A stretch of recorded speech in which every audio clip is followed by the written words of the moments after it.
ഒരു കാട്ടില് കുറെ മാനുകളുണ്ട്, ചീറ്റയുണ്ട്. അപ്പൊ മാനുകളെല്ലാം ഒരുപോലെയല്ല. ചിലർക്കാണെങ്കിൽ 55 km/h ഓടാൻ പറ്റും, ചിലരാണെങ്കിൽ 50 km/h ഓടുന്നു, ചിലർ 60 km/h ഓടുന്നു. ഒരു ദിവസം ഈ ചീറ്റ മാനിനെ പിടിക്കാൻ വേണ്ടി വരുവാണ്. അപ്പം ആരെ ആയിരിക്കും കൂടുതൽ വേഗത്തിൽ ചീറ്റയ്ക്ക് പിടിക്കാൻ പറ്റുക? അതായത് 50 km/h ഓടുന്നവരെയാണോ 60 km/h ഓടുന്നവരെയാണോ? ഒബ്വിയസ്ലി വേഗത കുറഞ്ഞ ആളുകളെ ആയിരിക്കും ചീറ്റ ആദ്യം ക്യാപ്ചർ ചെയ്യുക, അല്ലെ? അല്ലെങ്കിൽ അവരെ ആയിരിക്കും ഈസി ആയിട്ട് പിടിക്കാൻ പറ്റുക. അപ്പോൾ 60 km/h ഓടുന്ന മാനുകള് പെട്ടെന്ന് തന്നെ ഓടി രക്ഷപ്പെടുന്നു. അപ്പൊ അവർക്കാണെങ്കിൽ എന്തൊരു ചാൻസ് ഉണ്ട്? സർവൈവ് ചെയ്യാനുള്ള ഒരു ചാൻസ് കൂടുതലാണ്. അവർക്കാണെങ്കിൽ കുട്ടികൾ ഉണ്ടാവാനുള്ള ചാൻസ് കൂടുതലാണ്. അപ്പം കുട്ടികൾ ഉണ്ടാവുന്ന സമയത്ത് എന്താ സംഭവിക്കുന്നത്? ഈ സ്പീഡിന്റെ ജീൻസ് ഇവരിലേക്ക് ട്രാൻസ്ഫർ ചെയ്യാനുള്ള ഒരു ചാൻസും ഇല്ലേ? അതായത് ഇവർക്ക് കൂടുതൽ ഓടാൻ പറ്റുന്ന പാരന്റ്സ് ആണ് ഉള്ളത്. അപ്പൊ കുട്ടികളും ഒബ്വിയസ്ലി കൂടുതൽ വേഗത്തിൽ ഓടാൻ പറ്റുന്ന ഒരു കുട്ടികൾ തന്നെയായി മാറാനുള്ള ഒരു ചാൻസ് കൂടുതലാണ്. ഒരു ജനറേഷൻ കഴിഞ്ഞു, അടുത്ത ജനറേഷൻ കഴിഞ്ഞു, അങ്ങനെ പല പല ജനറേഷൻസ് കഴിയുമ്പോൾ കൂടുതൽ വേഗത്തിൽ ഓടുന്നവരെ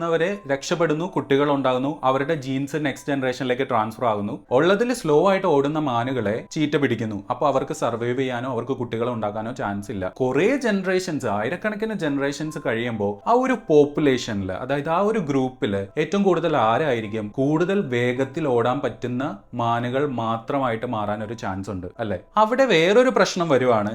ചീറ്റകൾക്ക് ഇനി വേഗത്തിൽ ഓടാൻ പറ്റുന്ന മാനുകളെ പിടിക്കണം. കാരണം ഇപ്പൊ കൂടുതലായിട്ടുള്ളത് വേഗത്തിൽ ഓടുന്ന മാനുകളാണ്. അപ്പൊ ചീറ്റകളെ ഇനി നോക്കുവാണെങ്കിൽ എന്താ സംഭവിക്കുക? അവരിനകത്തും വേഗത്തിൽ ഓടാൻ പറ്റുന്നവരും സ്ലോ ആയിട്ട് ഓടാൻ പറ്റുന്നവരും ഇല്ലേ? അപ്പൊ വേഗത്തിൽ ഓടാൻ പറ്റുന്ന ചീറ്റകൾക്ക് വേഗത്തിൽ ഓടാൻ പറ്റുന്ന മാനുകളെ പിടിക്കാനുള്ള ഒരു ചാൻസ് കൂടുതലാണ്. ഇപ്പൊ സ്ലോ ആയിട്ട് ഓടുന്നവർക്ക് ഫുഡ് കിട്ടുന്നില്ല, അവർ വളർന്നു വലുതാകുന്നില്ല, അവർ റീപ്രൊഡ്യൂസ് ചെയ്യുന്നില്ല. ദാറ്റ് മീൻസ് സ്ലോ ആയിട്ട് ഓടുന്ന ചീറ്റകളും അവിടെ നിന്ന് എലിമിനേറ്റ് ചെയ്ത് പോവുകയാണ് ചെയ്യുന്നത്. ഒരു സൈഡിൽ പ്രേ ഇംപ്രൂവ് ആവുന്നു, മറ്റേ സൈഡിൽ പ്രിഡേറ്റർ ഇംപ്രൂവ് ആവുന്നു. ഇതൊരു കണ്ടിന്യൂസ് റേസ് ആണ്. അതായത് ഒരാൾ ഇംപ്രൂവ് ആകുമ്പോൾ മറ്റൊരാളും ഇംപ്രൂവ് ആകുന്നു. അതായത് ഒരാൾ ഇവോൾവ് ചെയ്യുമ്പോൾ മറ്റൊരാൾ ഇവോൾവ് ചെയ്യുന്നു. അതായത് ഇവിടെ എവല്യൂഷൻ ആണ് നടക്കുന്നത്. Yes, evolution. ഇവിടെ എവല്യൂഷൻ ആരെ പെർഫെക്ഷൻ എന്നുള്ള ഒരു കണ്ടീഷനിലേക്ക് എത്തിക്കുന്നില്ല. ഏറ്റവും ബെസ്റ്റ് ആയിട്ടുള്ളത് ആരാണോ അവരെയാണ് സെലക്ട് ചെയ്യുന്നത്, അവരാണ് സർവൈവ് ചെയ്യുന്നത്, അവരാണ് റീപ്രൊഡ്യൂസ് ചെയ്യുന്നത്. അങ്ങനെ സർവൈവ് ചെയ്ത് റീപ്രൊഡ്യൂസ് ചെയ്ത് അടുത്തടുത്ത ജനറേഷനിലേക്ക് പോകുന്ന ആ ഒരു പ്രോസസ്സാണ് എവല്യൂഷൻ. ഇതിനൊരു സിമ്പിൾ എക്സാമ്പിൾ പറയട്ടെ. നമ്മളുടെയൊക്കെ ചെറുപ്പത്തിൽ നമ്മൾ കീപാഡ് ആയിട്ടുള്ള ഫോൺസ് ആണ് യൂസ് ചെയ്തിട്ടുള്ളത്, അല്ലെ? അതിൽ നിന്നും ടച്ച് സ്ക്രീൻ വന്നു, അതിൽ നിന്നും പ്രൊസസർ ഇംപ്രൂവ് ആയിട്ടുള്ള വലിയ വലിയ ടച്ച് സ്ക്രീൻ ഉള്ള മൊബൈൽ ഫോൺസ് വന്നു, മെമ്മറീസ് ഇംപ്രൂവ് ആയി, ഫീച്ചേഴ്സ് ഇംപ്രൂവ് ആയി. അപ്പം ഇപ്പോൾ ഉള്ള ഒരു ഫോൺ നോക്കുകയാണെങ്കിൽ ഐഫോൺ 17 എന്ന് പറഞ്ഞിട്ടുണ്ടെങ്കിൽ പെട്ടെന്ന് ഉണ്ടാക്കിയെടുത്ത ഒരു ഫോൺ അല്ല, അത് ഐഫോൺ 16 ഇംപ്രൂവൈസ്ഡ് വേർഷൻ ആണ്, അല്ലെ? ഐഫോൺ 16 ആണെങ്കിൽ 15 ഇംപ്രൂവൈസ്ഡ് വേർഷൻ ആണ്. എവല്യൂഷനും ഇതുപോലെ തന്നെയാണ് നടക്കുന്നത്. പ്രീവിയസ് ആയിട്ടുള്ള ജനറേഷനേക്കാളും ഇംപ്രൂവൈസ്ഡ് വേർഷൻസ് ആയിരിക്കും നെക്സ്റ്റ് ജനറേഷൻസ് വരുന്നത്. അതായത് ഇവോൾവ് ആയിട്ടുള്ള ഇംപ്രൂവൈസ്ഡ് ആയിട്ടുള്ള ജനറേഷൻ ആണ് നെക്സ്റ്റ് ജനറേഷനിലേക്ക് വരുന്നത്. അവിടെ ഏതാണോ ബെസ്റ്റ് ആയിട്ട് വർക്ക് ചെയ്യുന്നത് അതിനെ ആയിരിക്കും റിവാർഡ് ചെയ്ത് അടുത്ത ജനറേഷനിലേക്ക് വിടുന്നുണ്ടാവുക. എന്തുകൊണ്ട് നമുക്ക് ഗൂസ് ബംസ് വരുന്നു? എന്തുകൊണ്ട് മനുഷ്യനൊരു ടെയിൽ ബോൺ ഉണ്ട്? എന്തുകൊണ്ട് നമ്മളുടെ വിസ്ഡം ടൂത്ത്സ് നമ്മളെ വളരെയധികം ഹേർട്ട് ചെയ്യുന്നു? അല്ലെങ്കിൽ പാമ്പിനുള്ള കാലുകൾ എങ്ങനെയാണ് വന്നത്? പാമ്പിന് കാലുകൾ ഉണ്ടോ എന്നുള്ളതൊരു ക്വസ്റ്റ്യൻ ആണ്, അല്ലെ? ഇവരെല്ലാം നോക്കുന്ന സമയത്ത് യാതൊരുവിധ ബന്ധമില്ലാന്ന് തോന്നാം, പക്ഷെ ഇവരുടെ എല്ലാം പിന്നിലൊരു മിസ്റ്ററി ഒളിച്ചിരിപ്പുണ്ട്. സയൻസിന്റെ പെർസ്പെക്റ്റീവിൽ നോക്കുവാണെങ്കിൽ ഇവരുടെയൊക്കെ പുറകിൽ ഒരു കഥയുണ്ട്, ഒരു ജീവികളുടെ കഥ, ജീവികൾ ഉണ്ടായ കഥ, ജീവികൾ മാറിയ കഥ. ആ ഒരു കഥയാണ് ആക്ച്വലി എവല്യൂഷൻ എന്ന് പറയുന്നത്. ഒരു ബിഗ് ക്വസ്റ്റ്യൻ എന്താണെന്ന് വെച്ചിട്ടുണ്ടെങ്കിൽ നമ്മൾ എവിടെ നിന്ന് വന്നു? പണ്ട് മുതൽ നൂറ്റാണ്ടുകൾക്ക് മുമ്പേ ഉള്ള ഒരു ക്വസ്റ്റ്യൻ ആണ് നമ്മൾ എവിടെ നിന്ന് വന്നു എന്നുള്ളത്. അതായത് ആകാശത്തേക്ക് നോക്കി, തീയിൽ നോക്കി, വെള്ളത്തിൽ നോക്കി, മറ്റുള്ള ജീവികളെ നോക്കിയപ്പോഴും നമ്മളെ നോക്കുമ്പോഴൊക്കെ എന്താ മനസ്സിലാവുന്നത്? ഇവരൊക്കെ എവിടെ നിന്ന് വന്നു? ഇന്നത്തെ സയൻസിനേക്കാളൊക്കെ മുമ്പ് കുറേ വർഷങ്ങൾക്ക് മുമ്പിലേക്ക് പോവുകയാണെങ്കിൽ മനുഷ്യൻ വിശ്വസിച്ചുകൊണ്ടിരുന്ന ഒരു കാര്യം ഉണ്ടായിരുന്നു. അതായത് ഇവിടെ കാണുന്ന ജീവികൾ എങ്ങനെയാണോ ഉള്ളത് അതുപോലെ തന്നെയാണ് സൃഷ്ടിക്കപ്പെട്ടത്. പല സംസ്കാരങ്ങളിലും മതങ്ങളിലും ഈ ഒരു പ്രോസസ്സാണ് ചിന്തിച്ചുകൊണ്ടിരുന്നത്. അതായത് ഒരു അൾട്ടിമേറ്റ് പവർ ആണ് ഈ ലോകത്ത് കാണുന്ന എല്ലാ ജീവികളെയും ആ കാണുന്ന അതേ സ്റ്റേറ്റിൽ തന്നെ സൃഷ്ടിക്കപ്പെട്ടത് എന്നുള്ളത്. അതായത് ലയൺസ് എപ്പോഴും ലയൺസ് ആയിട്ട് തന്നെ ഇരിക്കും, മങ്കീസ് എപ്പോഴും മങ്കീസ് ആയിട്ട് ഇരിക്കും, മനുഷ്യൻ എപ്പോഴും മനുഷ്യനായിട്ട് തന്നെ ഇരിക്കും. സ്പീഷീസ് മാറുന്നില്ല, അവ ഫിക്സ്ഡ് ആണെന്നുള്ള ഒരു കാര്യം. ഇത് കേട്ട് കഴിഞ്ഞാൽ വളരെ റീസണബിൾ ആയിട്ട് തന്നെയാണ് തോന്നുന്നത്. കാരണം ഒരു പൂച്ചക്ക് കുട്ടി ഉണ്ടാകുന്ന സമയത്ത് അത് പൂച്ചക്കുട്ടി തന്നെ ആയിട്ടാണ് വരുന്നത്, അല്ലാതെ ഒരു പട്ടിയായിട്ട് മാറുന്നില്ല. അല്ലെങ്കിൽ ഒരു പട്ടിക്ക് കുട്ടി ഉണ്ടാകുന്ന സമയത്ത് അതൊരു പട്ടിക്കുട്ടിയായിട്ട് തന്നെയാണ് വളർത്തുന്നത്. ഇന്ന് ഈ സ്റ്റേറ്റ്മെന്റ് തമാശയായിട്ട് തോന്നുമെങ്കിലും അന്നത്തെ ആ കാലഘട്ടത്തിൽ ജീവികൾ മാറുന്നില്ല, സ്പീഷീസ് ഫിക്സ്ഡ് ആണെന്നുള്ള ഒരു കാര്യത്തിൽ വിശ്വസിക്കാനായിട്ട് ഈ ഒരു സ്റ്റേറ്റ്മെന്റ് വളരെയധികം ഹെൽപ്ഫുൾ ആയിരുന്നു. അന്ന് ആരെങ്കിലും സ്പീഷീസ് ചേഞ്ച് ആകുന്നു എന്ന് പറയുകയാണെങ്കിൽ അത് വളരെ സ്ട്രേഞ്ച് ആയിട്ടുള്ള ഒരു കാര്യമായിരിക്കും. പണ്ട് യൂറോപ്പിൽ ഒരു വളരെ ഫേമസ് ആയിട്ടുള്ള ഒരു ഐഡിയ ഉണ്ടായിരുന്നു, the great chain of being എന്ന് പറഞ്ഞിട്ട്.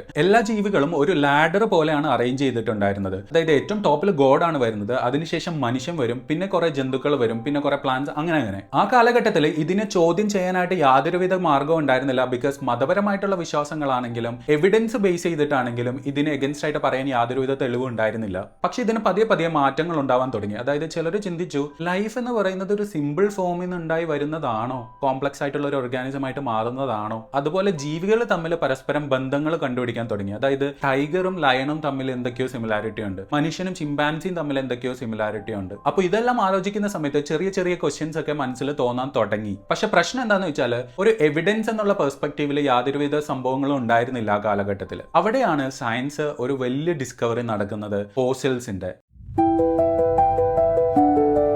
അങ്ങനെ നൂറ്റാണ്ടുകൾക്ക് മുമ്പ് കുറെ ഫോസിൽസിനെ കണ്ടുപിടിക്കാൻ തുടങ്ങി. അപ്പൊ ഈ റോക്സിനുള്ളിൽ കാണുന്ന ഫോസിൽസ് ഈ കടലിൽ കാണുന്ന കുറെ ജീവികളുടെയൊക്കെയാണ് ആദ്യം കണ്ടുപിടിച്ചുകൊണ്ടിരുന്നത്. പക്ഷെ ഒരു പ്രശ്നമുണ്ട്, ഈ കണ്ടുപിടിക്കുന്ന കടലിലെ ജീവികൾ എന്ന് പറയുന്നത് ദൂരെയുള്ള സ്ഥലങ്ങളിൽ നിന്നാണ് കണ്ടുപിടിക്കുന്നത്. അതായത് കടലിൽ നിന്നും ദൂരെയുള്ള സ്ഥലങ്ങളിൽ നിന്നാണ് കണ്ടുപിടിച്ചത്. അതായത് മലമുകളിൽ നിന്നൊരു ഫിഷിന്റെ ഫോസിൽ കിട്ടുക. അപ്പോൾ ആളുകൾ ചിന്തിച്ചു, എങ്ങനെയാണ് കടലിൽ കാണുന്ന ഒരു ജീവി ഇത്രയും വ്യത്യസ്തമായിട്ടുള്ള ഒരു സ്ഥലത്ത് കാണപ്പെടുന്നത്? അതുപോലെ ഇതിനു മുമ്പ് കണ്ടിട്ടില്ലാത്ത പല ജീവികളുടെയും ഫോസിൽസ് കിട്ടാൻ തുടങ്ങി. മേരി ആനിങ് എന്ന് പറഞ്ഞ ഒരു ഫേമസ് ആയിട്ടുള്ള ഒരു ഫോസിൽസ് കളക്ട് ചെയ്യുന്ന പുള്ളിക്കാരിയുണ്ട്. പുള്ളിക്കാരി ജയന്റ് മറൈൻ റെപ്റ്റൈൽസിന്റെയും ഇക്തിയോസോറസിന്റെയും പ്ലീസിയോസോറസ് എന്നൊക്കെ പറഞ്ഞ ഫോസിൽസ് കണ്ടുപിടിക്കാൻ തുടങ്ങി. ആക്ച്വലി ഇതൊന്നും ഈ ലോകത്ത് ഇപ്പൊ നിലനിൽക്കുന്ന ജീവികളല്ല. അപ്പൊ ലോകത്തില്ലാത്ത എന്തൊക്കെയോ ജീവികൾ മുമ്പുണ്ടായിരുന്നു എന്നുള്ള ഒരു ഐഡിയ കൂടി ഇവരുടെ ഇടയിലേക്ക് വരാൻ തുടങ്ങി. അതായത് ഐഡിയ ഓഫ് എക്സ്റ്റിങ്ഷൻ.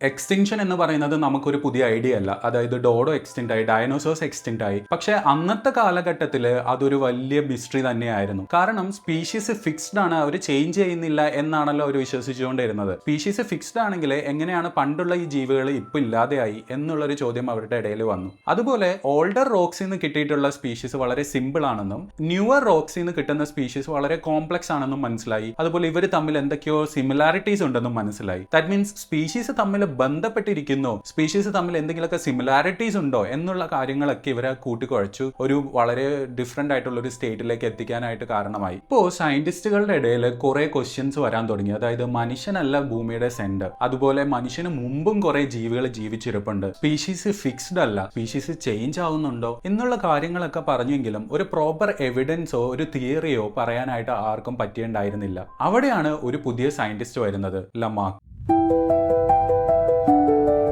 ലമാർക്ക് വലിയൊരു സ്റ്റേറ്റ്മെന്റിനെയാണ് മാറ്റിമറിച്ചത്. അതായത് സ്പീഷീസ് ഫിക്സ്ഡ് ആണ് എന്നുള്ളൊരു സ്റ്റേറ്റ്മെന്റിനെ സ്പീഷീസ് മാറുന്നു എന്നുള്ളൊരു സ്റ്റേറ്റ്മെന്റ് ആക്കി മാറ്റി.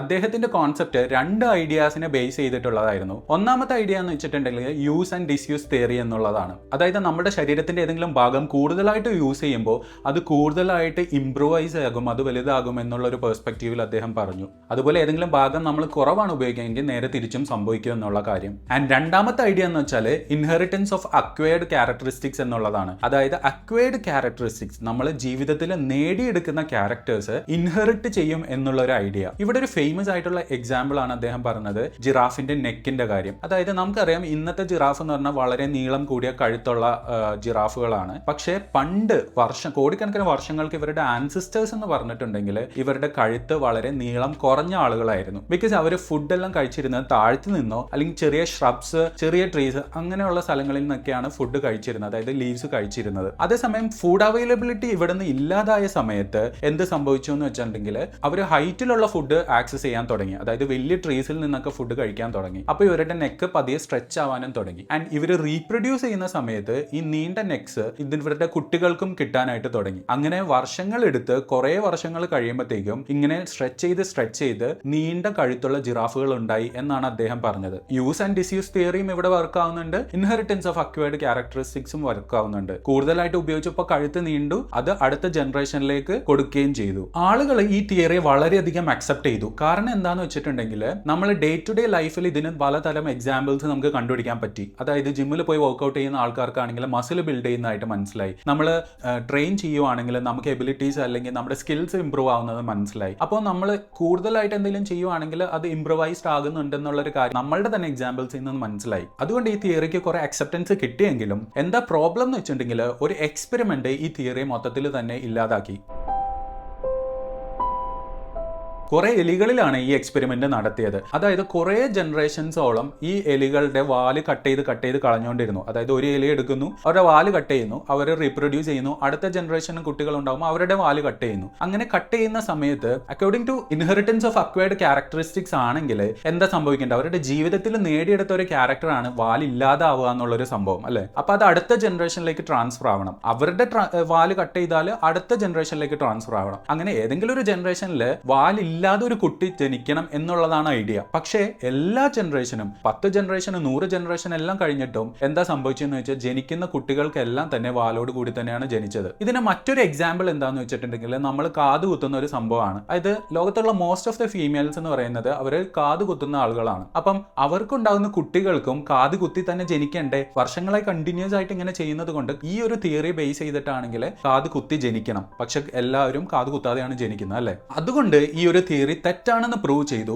പക്ഷേ അദ്ദേഹത്തിന്റെ പേര് ഇപ്പോഴും ഫേമസ് ആവാനുള്ള റീസൺ എന്ന് വെച്ചിട്ടുണ്ടെങ്കിൽ ആ ഒരു മെക്കാനിസം എന്താണെന്നുള്ളത് തെറ്റാണെങ്കിലും ആ ഒരു ഡയറക്ഷൻ എന്ന് പറയുന്നത് വളരെ ശരിയായിരുന്നു. അതായത് ലമാർക്ക് പറഞ്ഞ ഒരു തിയറി, സ്പീഷീസ് ചേഞ്ച് ആകുന്നുണ്ട് എന്നുള്ള തിയറി വളരെയധികം കറക്റ്റ് ആയിരുന്നു. പക്ഷേ അവരുടെ മെക്കാനിസം, അത് എങ്ങനെയാണ് ചേഞ്ച് ആകുന്നത് എന്നുള്ളത് മാത്രമാണ് അദ്ദേഹത്തിന് തെറ്റിപ്പോയത്. അപ്പോൾ സ്പീഷീസ് ചേഞ്ച് ആകുന്നു എന്നുള്ളത് സയന്റിസ്റ്റ് ആൾക്കാർ വിശ്വസിക്കാൻ തുടങ്ങി. പക്ഷെ അതെങ്ങനെ ചേഞ്ച് ആകുന്നു എന്നുള്ള കാര്യം ഇതുവരെ മനസ്സിലാക്കിയിട്ടില്ല. അവിടെയാണ് ഒരു 22 വയസ്സുള്ള ഒരു ചെക്കൻ ഒരു കപ്പൽ കയറി ഒരു യാത്രയാവുന്നത്. ആ ഒരു യാത്ര എന്ന് പറയുന്നത് ലോകത്തിലെ ബയോളജിനെയും എവല്യൂഷനെയും എന്താ പറയാ, ഒരു മൊത്തത്തിലെ സയൻസിനെ തന്നെ എഫക്ട് ചെയ്തിട്ടുള്ള ഒരു വലിയൊരു യാത്രയായിരുന്നു. ആൻഡ് അദ്ദേഹത്തിന്റെ പേരാണ് ചാൾസ് ഡാർവിൻ.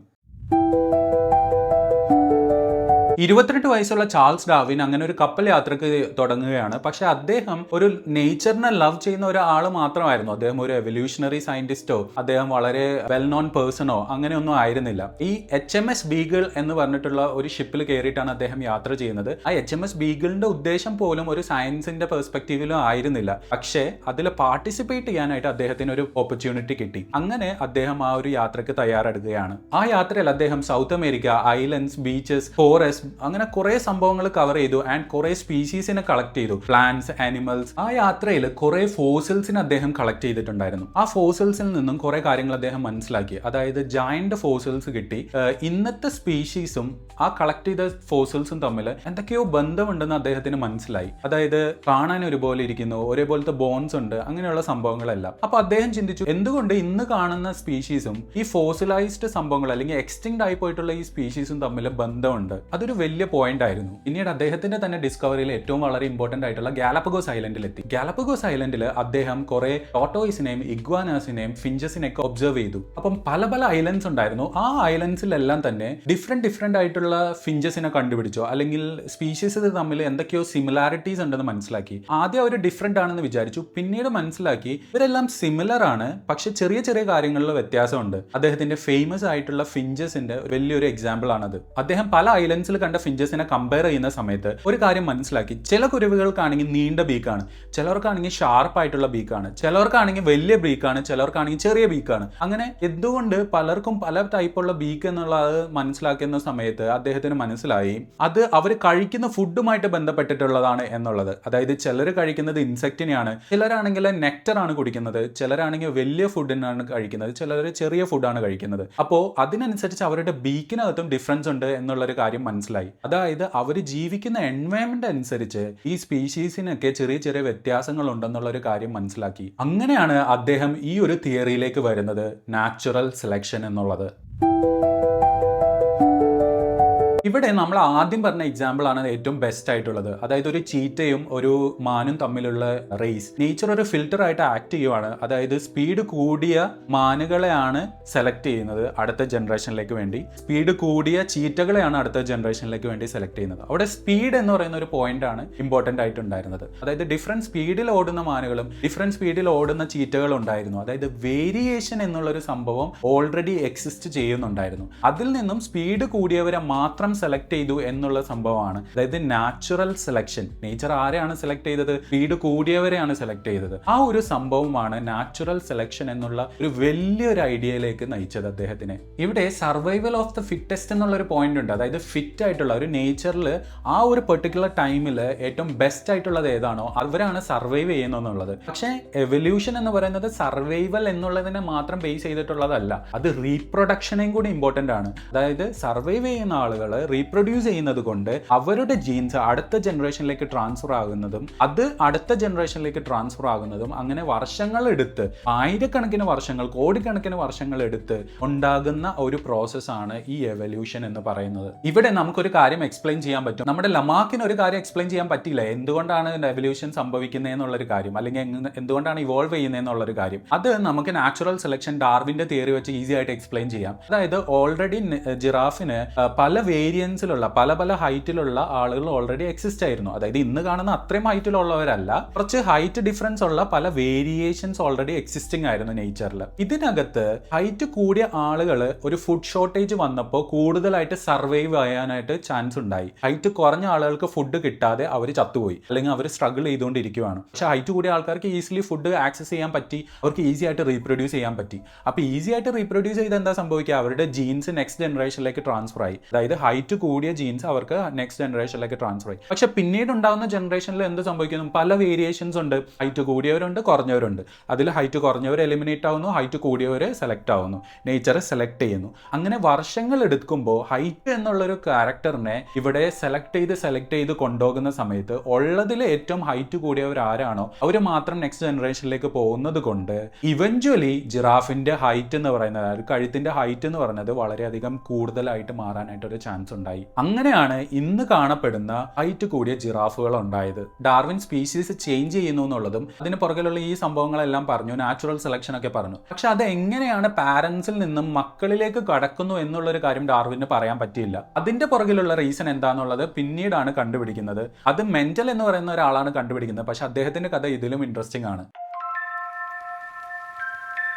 മെന്റൽ ഫോസിൽസിനെ പറ്റി പഠിച്ചിട്ടില്ല, കടലിൽ പോയിട്ടില്ല, കാട്ടിൽ പോയിട്ടില്ല, അങ്ങനെ യാതൊരുവിധ പരിപാടികളും ചെയ്തിട്ടില്ല. പക്ഷെ എങ്കിൽ കൂടിയും അദ്ദേഹം പറഞ്ഞ കാര്യം എന്ന് പറയുന്നത് മോഡേൺ ജെനറ്റിക്സിന് ഒരു വലിയ തന്നെ കോൺട്രിബ്യൂഷൻ ആയിരുന്നു. മെന്റൽ പീ പ്ലാന്റ്സിലാണ് വർക്ക് ചെയ്തത്. അതായത് പയറ് ചെടികളിൽ ചില പയറ് ചെടികൾ നീളം കൂടിയതാണെന്നും ചിലർ ചെറുതാണെന്നും, ചിലർക്കാണെങ്കിൽ പർപ്പിൾ ഫ്ലവർ ആണ്, ചിലർക്ക് വൈറ്റ് ആണ്, ചിലർക്ക് റെഡ് ഫ്ലവേഴ്സ് ആണെന്നൊക്കെ അദ്ദേഹം നോട്ട് ചെയ്തു. അങ്ങനെ ജനറേഷൻസ് ഇദ്ദേഹം ക്രോസ് ബ്രീഡ് ചെയ്തും അല്ലാതെ രീതിയിലുള്ള എക്സ്പെരിമെന്റ്സ് ഒക്കെ നടത്തി വലിയൊരു ഹ്യൂജ് ഡാറ്റാ സെറ്റ് ഉണ്ടാക്കി. ആ ഡാറ്റാ സെറ്റിൽ നിന്ന് അദ്ദേഹം മനസ്സിലാക്കിയ ഒരു കാര്യം എന്ന് പറഞ്ഞിട്ടുണ്ടെങ്കിൽ ഈ ക്യാരക്ടേഴ്സ്, ഈ ട്രേറ്റ്സ് എന്ന് പറയുന്ന കാര്യം ഒരിക്കലും റാൻഡം ആയിട്ടോ അല്ലാതെ ചുമ്മാ അങ്ങ് ട്രാൻസ്ഫർ ആവുന്നതല്ല നെക്സ്റ്റ് ജനറേഷനിലേക്ക്. അതിനൊരു സിസ്റ്റമാറ്റിക് ആയിട്ട് ഒരു പാറ്റേൺ ഉണ്ട് എന്നുള്ളൊരു കാര്യം അദ്ദേഹം മനസ്സിലാക്കി. അതായത് ഒരു മാത്തമാറ്റിക്സ് ബയോളജിയിൽ ഇത് ഒളിഞ്ഞിരിപ്പുണ്ട് എന്നുള്ളൊരു കാര്യം അദ്ദേഹം മനസ്സിലാക്കി. ഇതാണ് മോഡേൺ ജെനറ്റിക്സിന്റെ ബേസിസ് എന്ന് പറഞ്ഞിട്ടുണ്ടെങ്കിൽ.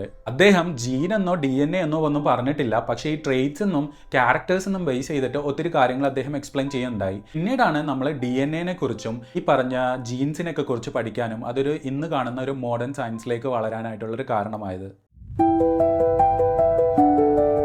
ഇതുവരെ നമ്മൾ ഡാർവിന്റെ തിയറീസിനെ മനസ്സിലാക്കി, ഫോസിൽസിനെ പറ്റി മനസ്സിലാക്കി, കുറെ ജെനറ്റിക്സിനൊക്കെ പറ്റി മനസ്സിലാക്കി. പക്ഷേ നമ്മളുടെ തന്നെ ശരീരത്തിൽ നമ്മളുടെ എവല്യൂഷണറി പ്രോസസ്സിന്റെ പല എവിഡൻസ് ഉണ്ടെന്ന് പറഞ്ഞു കഴിഞ്ഞാൽ നിങ്ങൾക്ക് വിശ്വസിക്കാൻ പറ്റുമോ? അതായത് കടലിൽ പോയി നോക്കേണ്ട ആവശ്യമില്ല, ഫോസിൽസിനെ പറ്റി പഠിക്കേണ്ട ആവശ്യമില്ല. നമ്മൾ കുറെയൊക്കെ നമ്മളുടെ തന്നെ ശരീരത്തിനകത്തേക്ക് നോക്കിക്കഴിഞ്ഞാൽ ഈ എവല്യൂഷണറി പെർസ്പെക്റ്റീവ്സിന്റെ ലെഫ്റ്റ് ഓവേഴ്സ് നമുക്ക് കാണാൻ പറ്റും.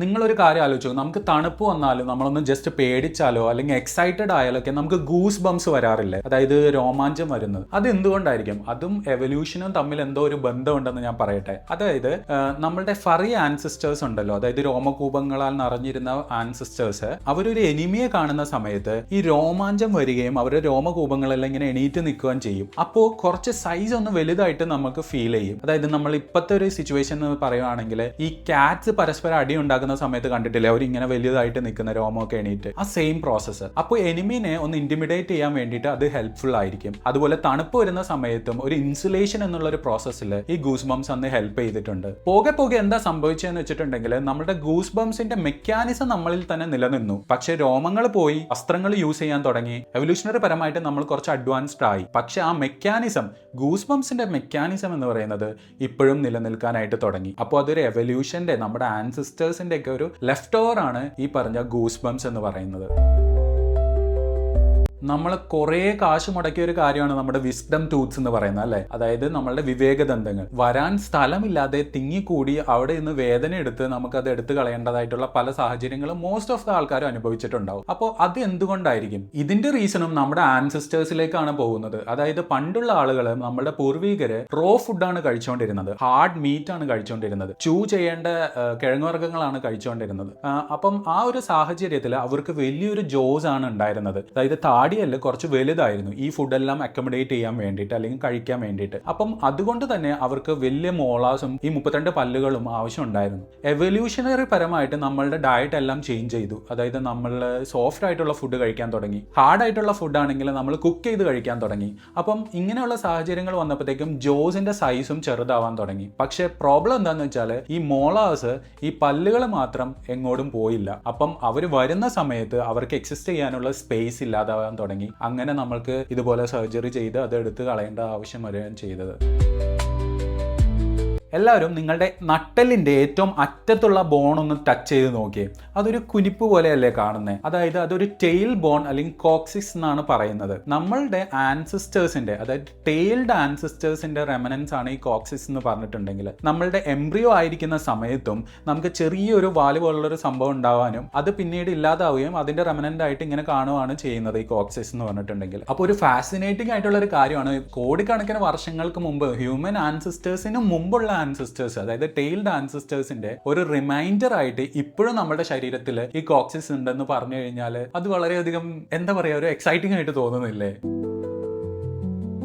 ബാക്ക് പെയിൻ ഇല്ലാത്ത ആളുകൾ വളരെ കുറവാണെന്നാണ് എനിക്ക് തോന്നുന്നത്. കാരണം ഏറ്റവും കൂടുതൽ ലോകത്ത് അനുഭവിക്കുന്ന one of the problem back pain ആണ്. ഇവിടെ നമ്മുടെ എവല്യൂഷണറി പെർസ്പെക്റ്റീവിന് വളരെയധികം ഇമ്പോർട്ടൻസ് ഉണ്ട്. അതായത് പണ്ടുണ്ടായിരുന്ന നമ്മുടെ പൂർവികര് 4 കാലിൽ നടക്കുന്ന ആളുകളായിരുന്നു, അല്ലെ? അതായത് നിവർന്ന് നിൽക്കുന്ന ആളുകളായിരുന്നില്ല. പിന്നീട് എവല്യൂഷൻ സംഭവിക്കുന്നത് വഴി ബൈപ്പെഡലിസം, അതായത് 2 കാലിൽ നടക്കാനായിട്ട് തുടങ്ങി. അതുവഴി വളരെയധികം അഡ്വാൻറ്റേജസ് നമുക്കുണ്ടായി. ഫോർ എക്സാമ്പിൾ, എനിക്കിപ്പോൾ യൂട്യൂബ് വീഡിയോ എടുക്കുമ്പോൾ എന്റെ കൈകൾ ഇങ്ങനെ ഇരുന്ന് പറയാൻ പറ്റുന്നതിന്റെ റീസൺ തന്നെ 2 കാലിൽ എനിക്ക് എണീറ്റ് നിൽക്കാനോ അല്ലെങ്കിൽ ഇരിക്കാനോ സാധിക്കുന്നത് കൊണ്ടാണ്. അല്ലെങ്കിൽ അതിന്റെ വേറൊരു പെർസ്പെക്റ്റീവ് പറയുകയാണെങ്കിൽ നമുക്ക് ടൂൾസ് യൂസ് ചെയ്യാൻ തുടങ്ങി, നടക്കാനായിട്ട് ഹെൽപ്പ് ചെയ്യാൻ തുടങ്ങി, അങ്ങനെയുള്ള കാര്യങ്ങളെല്ലാം. പക്ഷേ ഇതിനെല്ലാം ഒരു കോസ്റ്റ് ഉണ്ട്. അതാണ് നമ്മുടെ ബാക്ക് പെയിൻ എന്ന് പറഞ്ഞിട്ടുണ്ടെങ്കിൽ. അതായത് അപ്രൈറ്റ് ആയിട്ട് ഇരിക്കാനോ നിൽക്കാനോ ആയിട്ട് നമ്മളുടെ ബോഡി ഡിസൈൻഡ് അല്ല. 4 കാലിൽ നടക്കാനാണ് ആക്ച്വലി ഡിസൈൻഡ് ആയിട്ടുള്ളത്. പക്ഷെ ഇപ്പൊ 4 കാലിൽ നടക്കണം എന്നല്ല, പണ്ടത്തെ ആൻസിസ്റ്റേഴ്സിന്റെ കാര്യമാണ് പറയുന്നത്. അപ്പം ആ സമയത്ത് നമ്മൾ ബൈപ്പെഡലിസത്തിലേക്ക് വന്ന സമയത്ത് ഇതിന്റെ എല്ലാം സ്ട്രെയിൻ എന്ന് പറഞ്ഞാൽ ബാക്ക് ബോണിലേക്ക് വരാനായിട്ട് ഒരു കാരണമായി. അപ്പം അത് പിന്നീട് നമുക്ക് ബാക്ക് പെയിൻ എന്നുള്ളൊരു സംഭവത്തിലേക്ക് വരുന്നതും കണ്ടു. ഇന്ന് നടക്കുന്ന ഒരു എവല്യൂഷൻ എക്സാമ്പിൾ എന്താണ്? ഇപ്പോൾ കറന്റ്ലി, അതായത് ഒരു ഹോസ്പിറ്റലിൽ നമ്മൾ പോകുന്നു, നമ്മൾ എന്തെങ്കിലും ബാക്ടീരിയൽ ഇൻഫെക്ഷൻ ആയിട്ടാണ് പോകുന്നത്. അപ്പോൾ നമുക്കൊരു ആന്റിബയോട്ടിക് തരുന്നു. ആന്റിബയോട്ടിക് നമ്മൾ കഴിക്കുന്നു, ബാക്ടീരിയ എല്ലാം ചത്തുപോകുന്നു, നമ്മൾ സുഖമാവുന്നു. അതിലെ ചില ബാക്ടീരിയാസ് അതിനൊരു റെസിസ്റ്റൻസ് കാണിക്കുന്നുണ്ട്. അതായത് അവരുടെ ജീനിൽ മ്യൂട്ടേഷൻസ് ഉള്ളത് കൊണ്ട് തന്നെ അവർക്ക് ആ ആന്റിബയോട്ടിക്കിനോടോ ആ ആന്റിബയോട്ടിക്കിന്റെ ഡോസിനോടോ എഗൻസ്റ്റ് ആയിട്ട് വർക്ക് ചെയ്യാൻ പറ്റും, അല്ലെങ്കിൽ അതിനെ സർവൈവ് ചെയ്യാൻ പറ്റും. സർവൈവ് ചെയ്യുമ്പോൾ എന്താ സംഭവിക്കുക? അവർക്ക് കുട്ടികളുണ്ടാവും, അവരുടെ കുട്ടികൾക്കും ഈ ജീൻ കിട്ടും. അപ്പോഴത്തേക്കും ഈ ഡോസിലോ അല്ലെങ്കിൽ ഈ ആന്റിബയോട്ടിക്കോ കൊടുക്കുകയാണെങ്കിൽ എന്ത് സംഭവിക്കും? ഇവരും റെസിസ്റ്റന്റ് ആയിട്ട് നിൽക്കാനായിട്ട് തുടങ്ങും. ഇതിനെയാണ് നമ്മൾ ആന്റിബയോട്ടിക് റെസിസ്റ്റൻസ് എന്ന് പറയുന്നത്. അതായത് ഒരു 100 വർഷം മുമ്പ് കൊടുക്കുന്ന ആന്റിബയോട്ടിക്കിന്റെ വളരെയധികം കൂടുതൽ ഡോസ് ആണ് ആക്ച്വലി ഇപ്പൊ നമുക്ക് തന്നുകൊണ്ടിരിക്കുന്നത്. കാരണം ഈ ആന്റിബയോട്ടിക് റെസിസ്റ്റൻസ് എന്നുള്ളത്. അതുപോലെ നമുക്ക് തരുന്ന ആന്റിബയോട്ടിക് പ്രോപ്പറായിട്ട് കഴിക്കാതിരിക്കുമ്പോഴും ഈ പ്രോസസ്സ് വളരെയധികം ഫാസ്റ്റ് ആയിട്ട് നടക്കുന്നുണ്ട് എന്നുള്ളതും ശ്രദ്ധിക്കേണ്ടതാണ്. ഇപ്പൊ ഡാർവിന്റെ നാച്ചുറൽ സെലക്ഷൻ എന്ന് പറയുന്ന പ്രോസസ്സ് ഇത്രയും വർഷങ്ങൾ കഴിഞ്ഞിട്ട്, 100-150 വർഷങ്ങൾ കഴിഞ്ഞിട്ടും ഇത് നടക്കുന്നു എന്നുള്ളതിന്റെ ഒരു പെർഫെക്റ്റ് എക്സാമ്പിൾ ആണ് ഈ ആന്റിബയോട്ടിക് റെസിസ്റ്റൻസ് എന്നുള്ളത്. പിന്നെ നമുക്ക് ഓർക്കാൻ പോലും താല്പര്യമില്ലാത്ത ഒരു കാലഘട്ടം ഉണ്ടല്ലോ, അതായത് കോവിഡിന്റെ ടൈം എന്ന് പറയുന്നത്. ആ സമയത്ത് നമ്മൾ കേട്ടിട്ടുള്ള വളരെയധികം ഫേമസ് ആയിട്ടുള്ള സംഭവമാണ് ഇങ്ങനെ വേരിയന്റ് ഇറങ്ങി, ആ വേരിയന്റ് ഇറങ്ങി, ഈ വേരിയന്റ് ഇറങ്ങി എന്നൊക്കെ ഉള്ള വൈറസിന്റെ ഡിഫറെന്റ് ആയിട്ടുള്ള ഫോംസ് നമ്മൾ കണ്ടിട്ടുണ്ട്. അവിടെ എന്താ സംഭവിച്ചതെന്ന് വെച്ചാൽ കൂടുതലായിട്ട് ഇൻഫെക്ട് ചെയ്യാൻ പറ്റുന്ന വേരിയൻസ് കൂടുതലായിട്ട് സ്പ്രെഡ് ചെയ്യാൻ തുടങ്ങി. ബാക്കിയുള്ളവരൊക്കെ ചത്തുപോയി അല്ലെങ്കിൽ എലിമിനേറ്റ് ചെയ്യാൻ പറ്റി. അങ്ങനെ അവർക്ക് പിന്നീട് സ്പ്രെഡായി, പിന്നീട് അവർക്ക് മ്യൂട്ടേഷൻ സംഭവിച്ചു, അവർക്ക് ഫർദർ കുട്ടികളുണ്ടായി, അവർ പിന്നീട് സ്പ്രെഡായി, അങ്ങനെ. ഹ്യൂമൻസ് ഇപ്പോഴും ഇവോൾവ് ചെയ്യുന്നുണ്ടോ എന്ന് ചോദിച്ചിട്ടുണ്ടെങ്കിൽ യെസ്, ഹ്യൂമൻസ് ഇവോൾവ് ചെയ്യുന്നുണ്ട്. പെട്ടെന്നൊരു ദിവസം വന്നിട്ട് നമ്മളൊരു സൂപ്പർ ഹ്യൂമൻ ആയി മാറിയെന്നല്ല, എനിക്ക് നാളെ എണീക്കുമ്പോൾ എനിക്ക് ചിറക് വന്നിട്ട് ഞാൻ പറന്നു പോകുന്നു എന്നുള്ള പെർസ്പെക്റ്റീവ് അല്ല. സ്ലോ ആയിട്ട് വളരെ മൈന്യൂട്ട് ചേഞ്ചസ് നമ്മളുടെ ശരീരത്തിൽ ഇങ്ങനെ ആഡ് ചെയ്തുകൊണ്ടിരിക്കുകയാണ്. ചിലപ്പോൾ ഒരു 1000, 10,000 അല്ലെങ്കിൽ ലക്ഷക്കണക്കിന് വർഷം കഴിയുമ്പോൾ ഇന്നത്തെ ഹ്യൂമൻസ് ആയിട്ട് മേ ബി കംപ്ലീറ്റ്ലി ഡിഫറെന്റ് ആയിട്ടുള്ള ഒരാളായിരിക്കാം അന്ന് ഉണ്ടായിട്ടുണ്ടാവുക. അത് ചിലപ്പോൾ എബിലിറ്റീസിന്റെ പെർസ്പെക്റ്റീവിലായിരിക്കാം, അല്ലെങ്കിൽ നമ്മളുടെ ഹെൽത്ത് റിലേറ്റഡ് പെർസ്പെക്റ്റീവ്സിലായിരിക്കാം, മേ ബി മോർഫോളജിക്കൽ എന്തെങ്കിലും അഡാപ്റ്റേഷൻസും കാണിക്കാം. ഫ്യൂച്ചർ ഓഫ് എവല്യൂഷൻ എന്ന് പറഞ്ഞിട്ടുണ്ടെങ്കിൽ എന്താ സംഭവിക്കുന്നത്? അതായത് ഇതുവരെ നമ്മൾ കണ്ടതിൽ ക്ലൈമറ്റ് ഇൻഫ്ലുവൻസ് ചെയ്യുന്നതും അതുപോലെ എൻവയോൺമെന്റ് ഇൻഫ്ലുവൻസ് ചെയ്യുന്നതും ഫുഡ് ഇൻഫ്ലുവൻസ് ചെയ്യുന്നതൊക്കെ നമ്മൾ കണ്ടു, അതായത് എവല്യൂഷനെ ഇൻഫ്ലുവൻസ് ചെയ്യുന്നത്. പക്ഷെ ചരിത്രത്തിൽ ആദ്യമായിട്ടാണ് ഒരു ജീവി എവല്യൂഷനെ കൺട്രോൾ ചെയ്യാനായിട്ട് തുടങ്ങുന്നത്. അതായത് മനുഷ്യന്റെ കാര്യം തന്നെയാണ് ഞാൻ പറയുന്നത്. അതായത് മ്യൂട്ടേഷനും ജീനും അതൊക്കെയാണ് നമ്മളുടെ എവല്യൂഷണറി പെർസ്പെക്റ്റീവിൽ അതിന്റെ ബേസിസ് എന്നൊക്കെ പറയുന്നത്. അപ്പം ജനറ്റിക് എഞ്ചിനീയറിംഗ് വഴി, ജീൻ എഡിറ്റിംഗ് വഴി നമുക്ക് പല കാര്യങ്ങളും ഇന്ന് ചെയ്യാൻ പോസിബിൾ ആണ്. ഇതിന്റെ ഫ്യൂച്ചർ എന്തായിരിക്കും എന്നുള്ളത് വളരെ ആലോചിക്കേണ്ട ഒരു കാര്യം തന്നെയാണ്. മനുഷ്യൻ ഇങ്ങനെ ജീൻസിനെ എഡിറ്റ് ചെയ്തിട്ട് ഡിഫറെന്റ് നമുക്ക് ഡിസൈറബിൾ ആയിട്ടുള്ള സംഭവങ്ങൾ ഉണ്ടാക്കുവാണെങ്കിൽ ഹ്യൂമൻസിന്റെ എവല്യൂഷൻ എങ്ങോട്ടായിരിക്കും പോകുന്നു എന്നുള്ളത് ക്വസ്റ്റ്യനബിൾ ആയിട്ടുള്ളത് തന്നെയാണ്. അപ്പോൾ ഒരു എവല്യൂഷൻ എന്ന് പറഞ്ഞിട്ടുണ്ടെങ്കിൽ ഒരു മങ്കി, ഒരു എയ്പ്പ്, ഒരു മനുഷ്യൻ, ഒരു സംഭവം, ഒരു ചാർട്ട്, അങ്ങനെയുള്ള ഒരു ഐഡിയ മാത്രമാണ് നമുക്ക് പലർക്കും ഉള്ളത്. പക്ഷെ അതല്ല എവല്യൂഷൻ എന്ന് പറഞ്ഞിട്ടുണ്ടെങ്കിൽ. അല്ലെങ്കിൽ ഒരു എവല്യൂഷൻ ഒരു ലൈനിൽ പോകുന്നു, ഇവിടെ നിന്ന് തുടങ്ങി അവിടെ വരെ നടക്കുന്നു എന്നുള്ളൊരു സംഭവം ഒന്നും അല്ല എവല്യൂഷൻ. എവല്യൂഷൻ എന്ന് പറഞ്ഞാൽ ഇറ്റ്സ് ലൈക്ക് എ ട്രീ, ഒരു വലിയ ട്രീ ആണ്, മില്യൺസ് ഓഫ് ബ്രാഞ്ചസ് ഉള്ള ഒരു വലിയ ട്രീ. അപ്പം അതിനകത്ത് മനുഷ്യൻ എന്ന് പറയുന്നത് ഒരു വൺ ഓഫ് ദ ബ്രാഞ്ച് മാത്രമാണ്. ബാക്കി അതിൽ ഇൻസെക്ട്സ് ഉണ്ട്, മാമൽസ്, ബാക്കിയുള്ള മാമൽസ് ഉണ്ട്, ട്രീസ് ഉണ്ട്, പല ആൾക്കാരും അതിനകത്തുണ്ട്. ഇതിനകത്ത് ഒന്നും തന്നെ ഒരു ഗോൾ എന്ന് പറയുന്ന സംഭവം എവല്യൂഷൻ ഇല്ല, അല്ലെങ്കിൽ നമ്മുടെ ഡെസ്റ്റിനേഷൻ എന്ന് പറയുന്ന ഒരു സംഭവം ഇല്ല. ഹ്യൂമൻസ് ആണ് അൾട്ടിമേറ്റ് ഒരു എയിം എന്ന് പറയുന്ന സംഭവം എവല്യൂഷനിൽ ഇല്ല. ജസ്റ്റ് ഒരു പാർട്ട് മാത്രമാണ് ഹ്യൂമൻ എന്ന് പറയുന്നത്. ഈ എവല്യൂഷനിൽ തന്നെ പല ബ്രാഞ്ചസ് ഇങ്ങനെ പോയിക്കൊണ്ടിരിക്കുകയാണ്. ചില ബ്രാഞ്ചസ് ആണെങ്കിൽ കട്ടായി, അതായത് എക്സ്റ്റിൻറ്റ് ആയി പോയി. ചിലതാണെങ്കിൽ ഇപ്പോഴും മുമ്പിലേക്ക് പോയിക്കൊണ്ടിരിക്കുകയാണ്, ഇവോൾവ് ചെയ്തുകൊണ്ടിരിക്കുകയാണ്, അങ്ങനെയുള്ള കാര്യങ്ങളൊക്കെ. അപ്പൊ ഞാൻ വീണ്ടും പറയുന്നു, മനുഷ്യനല്ല എവല്യൂഷന്റെ അവസാനത്തെ പോയിന്റ്, മനുഷ്യൻ എവല്യൂഷന്റെ ലക്ഷ്യവുമല്ല. എവല്യൂഷൻ എന്ന് പറയുന്നതിന്റെ ഒരു ചാപ്റ്റർ മാത്രമാണ് മനുഷ്യൻ. നിരവധി ചാപ്റ്ററുകൾ എഴുതി കഴിഞ്ഞു, നിരവധി ചാപ്റ്ററുകൾ എഴുതിക്കൊണ്ടിരിക്കുന്നു. അപ്പോൾ ഭൂമിയിൽ ജീവിതം നിലനിൽക്കുന്നിടത്തോളം കാലം ഈ ചാപ്റ്റേഴ്സ് ഇങ്ങനെ എഴുതിക്കൊണ്ടേയിരിക്കും. അതാണ് എവല്യൂഷൻ എന്ന് പറയുന്നത്. കഷ്ടപ്പെട്ടെടുത്ത വീഡിയോ ആണ്. നിങ്ങൾക്ക് വീഡിയോ ഇഷ്ടപ്പെട്ടെങ്കിൽ ഒന്ന് ലൈക്ക് ചെയ്യണം, അതുപോലെ നിങ്ങളുടെ അഭിപ്രായങ്ങൾ കമന്റ് ചെയ്യണം. ഈ ചാനൽ ഒന്ന് സബ്സ്ക്രൈബ് ചെയ്തും കൂടി വെക്കുവാണെങ്കിൽ ഇതുപോലുള്ള സയന്റിഫിക് കണ്ടന്റ്സ് ഭാവിയിൽ ഇഷ്ടംപോലെ നിങ്ങൾക്ക് കാണാൻ പറ്റും. തൊണ്ട നല്ല വേദനയുണ്ട്, ഒന്ന് സബ്സ്ക്രൈബ് ചെയ്യണം.